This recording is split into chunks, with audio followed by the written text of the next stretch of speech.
whacked out news. People breaking the law. Ha ha, fighting in the nude. Ha, drunk people pooping in the street.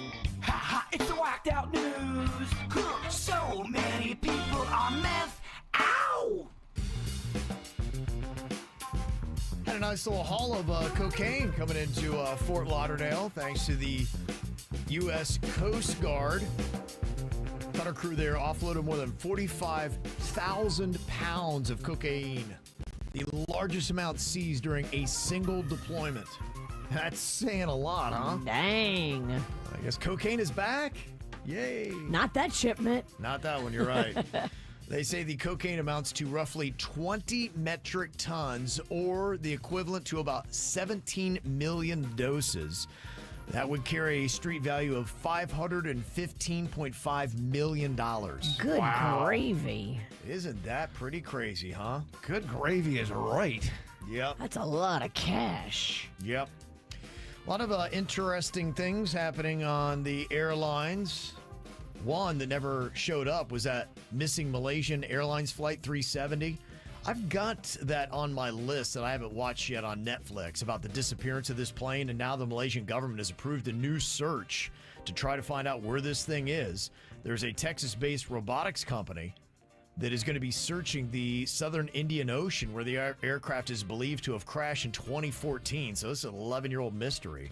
Wow, yeah, y'all got to get down there and figure that one out. Yeah. The flight vanished on the way to Beijing from Kuala Lumpur with 239 people on board. So they definitely would like to figure out what happened there for their families. A Southwest Airlines flight almost took off from a taxiway at Orlando International Airport yesterday when the crew mistook the surface for the nearby runway. Whoopsie. Now- Wrong road. You row. Now, taxiways are used to get from gates and hangars to runways, and the taxiway runs parallel to the runway, and it's not designed for takeoffs. Now, thankfully, no injuries were reported and no other aircraft were involved, but, you know, we've seen these near misses going on, and that one plane that flipped over, I think that was part of the issue that happened in that one as well. Oh.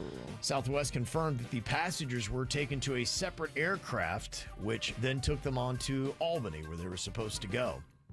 The Federal Aviation Administration said the ice chunk that fell into a Florida home in February did not come from a plane. The ice pierced a hole through the roof of a house in Palm Coast and landed inside, and it's still unclear where the falling ice came from. What? The neighbor. Huh? How can that not be from a plane? What else is... I mean, it's Florida. Does your neighbor have one of those super duper big slingshots?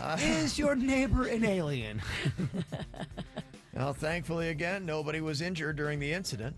Of course they're going to say, oh, no, it didn't come from our airplanes. No, not Right, us. I know. where- Suspicious. Where did it come from, though, for reals? That's what they don't know, or they're not Nobody saying. knows. You think it's alien? They're not drones.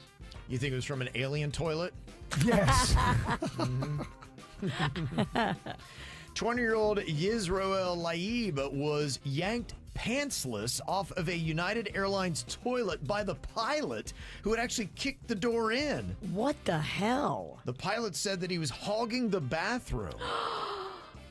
And he's like, get out of there. People need to use the bathroom. The pilot flipped out, kicked the door in, dragged the guy out pantsless. Now, Laib, who's an Orthodox Jew, was clad in religious garb. Whoa, And what the hell? He claims he was subjected to physical injuries, extreme emotional distress, you think, and anxiety. How long was he in there? 7 hours. Don't know. That's the question. But he feels sexually violated and embarrassed after being publicly exposed in the nude. That would do it for me. You're doing your business and a pilot comes in and rips you out, throws you on the ground in front of everybody while you're pooping. How long was he in there, though? Because maybe the pilot had to go. Don't know. That's the question I don't have the answer to, but I do know it's going to be heard in a court of law, and he's looking for a ton of money. Wow, that's crazy. But that is a good question. Really, how long was he in there for? That's what I want to know. Good question. Well, a spring break beach brawl in Fort Myers ended with an 18-year-old biting off somebody else's ear. Oh, no. That's why South Floridians don't go to the beach when spring break's going on. It is unclear how the victim is doing, but the ear biter was arrested for felony battery. A man in Key West got arrested on weapons charges, including a modified AR-15, pipe bombs, and chemical materials. And the interesting thing, his name, Vincent Vega. Do you know that name, Virginia? From Vincent anywhere? Vega is from Pulp Fiction. Yes, it is. So that's kind of interesting there. A Florida traveler got arrested for allegedly drowning her dog in an Orlando airport bathroom after being denied boarding due to improper paperwork. Oh, I do not like this story. What the hell? 57-year-old Allison Agatha Lawrence killed the dog before her flight, and an airport employee later found the dead pet and alerted the authorities. Thankfully, she has been arrested, and hopefully they throw the book at that one. That's what awful, the man. hell? It's terrible. Terrible. Too many bad dog owners out there. They're giving her 7 years, but it's in dog years, so it's only 1. Somebody in a Mickey Mouse costume is wanted by police in Italy after reportedly threatening tourists with a knife. That's not Mickey. I'll stab you, bitch. It's a pretty good fake stabbing Mickey, though, Kevin. Kevin does a fantastic Mickey. You better look out, man. There's a Texas janitor who spread sexually transmitted diseases to more than a dozen office workers by peeing in their water bottles and a cooler. What? Oh, hell no. He gave them STDs from peeing in their water bottles and cooler? Yeah, at least 13 women got herpes and hepatitis A at a Houston medical building in 2022.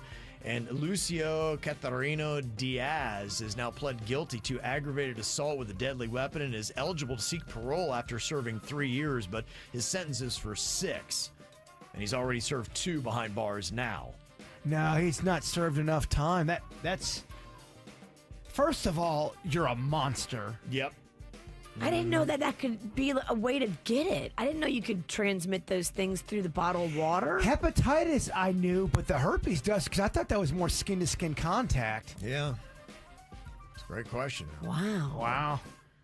They say a man was nearly electrocuted and knocked out power to 1,500 homes and businesses for about 30 minutes in Philadelphia while allegedly trying to steal copper wiring.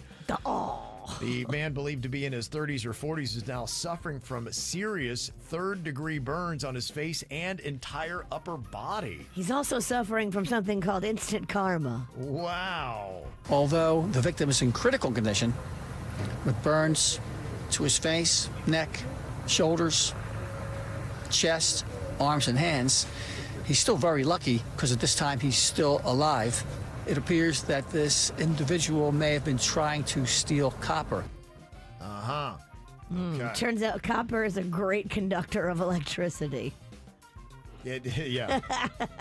Who would have known? Zap. It's a copper stopper. And we found out this week that Florida, once again, is the #1 scam capital of the world. Okay, We knew it. We knew it. We see it every day on our cell phones. But there are scammers everywhere, including Washington State, very far from us. Apparently they are preying on pet owners whose pets have gone missing. They will call the number on the flyers and pretend to be from a shelter, and they say they need money right away for emergency care, and they ask that it be sent digitally. Oh, You would have got boy. me. Yeah, he would have paid any amount. If you lose your dog or your cat, Yeah. your loved one, yeah. They had done some research on me before they called. You know, they knew my name, they knew my cat's name. He has been injured. He was hit by a car. He needs surgery. Do you want to go ahead with that surgery? And then they asked if I could Venmo them $2,800. We would never ask somebody over the phone to make a payment. We're going to get that pet to a veterinarian and get it care and treatment, and then we'll work out how to get the pet back to the owner after that. The back of my head is screaming, this is a scam, this is a scam. Your baby, your fur child is missing. I would do anything to get my baby boy back. Oh, yeah, you will. Oh, you hear the pain. Yeah. That's sad. This is how we do. It's the KBJ Show.